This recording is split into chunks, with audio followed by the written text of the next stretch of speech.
నీ దివ్యవాక్యమును బాగుగా నేను ఎరిగి ఉన్నను. నీ సన్నిధిలో గాయకుడనై నేనున్నను.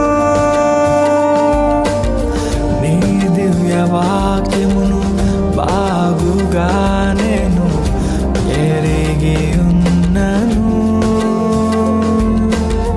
నీ సన్నిధిలో బోధకుడనై నేనున్నను.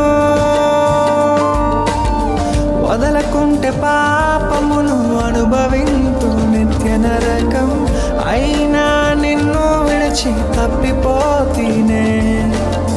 వదలకుంటే పాపమును అనుభవింతు నిత్య నరకం,